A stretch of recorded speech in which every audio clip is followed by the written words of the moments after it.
and after that we'll be able to take a few questions, but we do need to keep it brief because we want to get these folks back to work.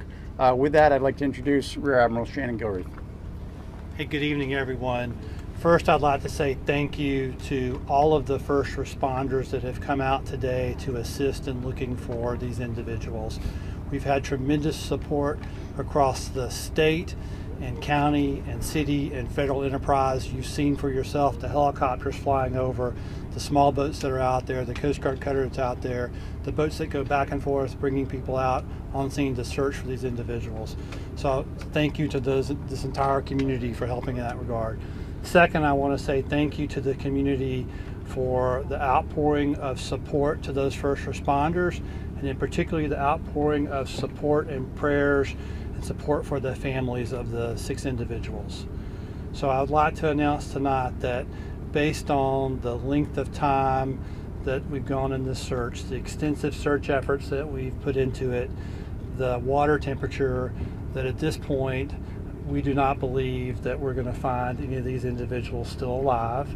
And so this evening at around 7:30, we are going to suspend the active search and rescue efforts. Coast Guard's not going away, none of our partners are going away, but we're just going to transition to a different phase. And so I'm going to turn it over to Colonel Butler, please. Good evening, and thank you all for being here. To echo the Admiral's comments here, we really appreciate the support from the community. To all the first responders here, we appreciate your patience and allowing us to do the best job possible and get the information as it comes up. At this point, as the Admiral said, we're going away from the search and rescue portion to a recovery operation. The changing conditions out there have made it dangerous for the first responders, the divers in the water. We will still have surface ships out overnight. At 0600 hours tomorrow, we're hoping to put divers in the water and begin a more detailed search to do our very best to recover those 6 missing people.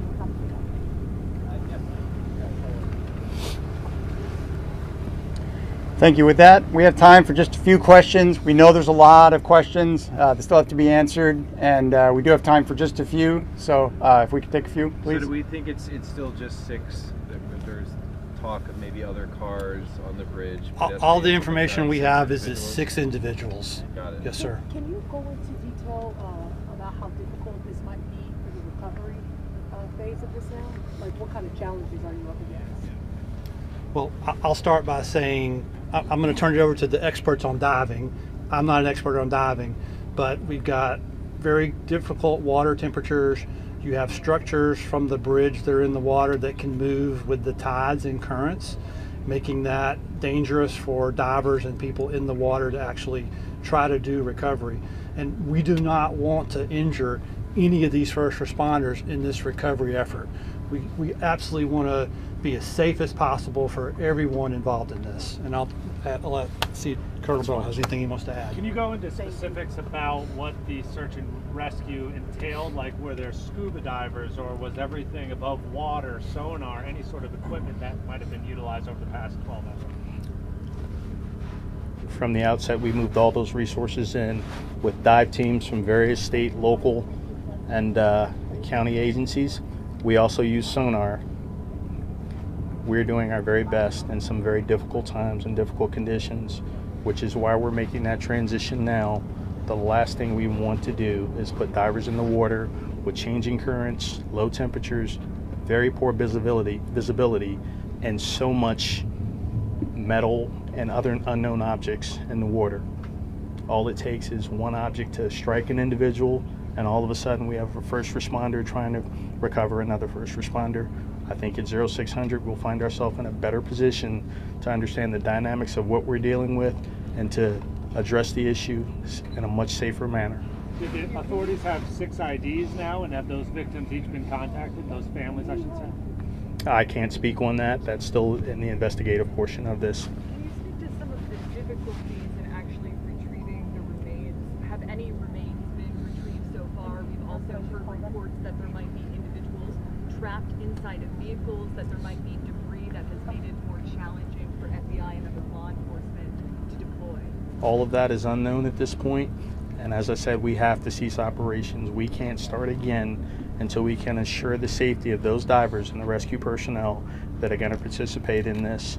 If we look at how challenging it is at a simple motor vehicle crash to extract an individual, I'm sure we can all imagine how much harder it is to do it in inclement weather, when it's cold, under the water, with very limited to no visibility. So just to clarify, no remains have been removed thus far by search and rescue teams other than the 2 who were rescued alive earlier. That is correct. So, Colonel, you're confident then that no other vehicles made it onto that bridge before the collapse, or as it was collapsing, I should say? Based upon the fact the original information that was provided, the Maryland Transportation Authority Police Department was able to shut down traffic. Is there the possibility that there was another vehicle on there other than those vehicles involved in the construction process? I think we all would have to understand, yes, that's a distinct possibility. As unfortunate as it may be, it's a distinct possibility. However, we don't have any information to support that at this point. When Ma'am? you bring the divers out, do you have an idea of where these individuals are, if they were in cars or not, and do you know how long the recovery effort is going to take? We do not know at this point. I'm sure as you've seen some of the aerial photos, there is a tremendous amount of debris in the water from containers hanging off ships. We have to make sure those are shored up. We're going to work with structural engineers to help them understand how to navigate and address the challenges of having bridge structure in the water that may be sharp, that could puncture a suit, that could puncture an airline. All of these are things that we must take our time with.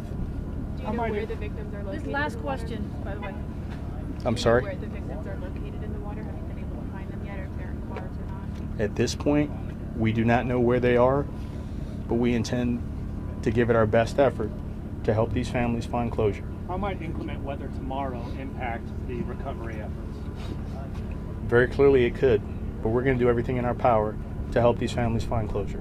How Thank stable you, has Colonel. the boat been? Thank you, How Colonel. stable has the boat been Miss, how do we throughout the get their process? names, title, spelling? Does anybody have a- Folks, we're going to be establishing a unified command as well as a joint information center, and I know there's a lot of questions, and we're going to be providing that information where we will continue to provide updates. But that is the extent of our updates tonight. We thank you all for coming. Thank you.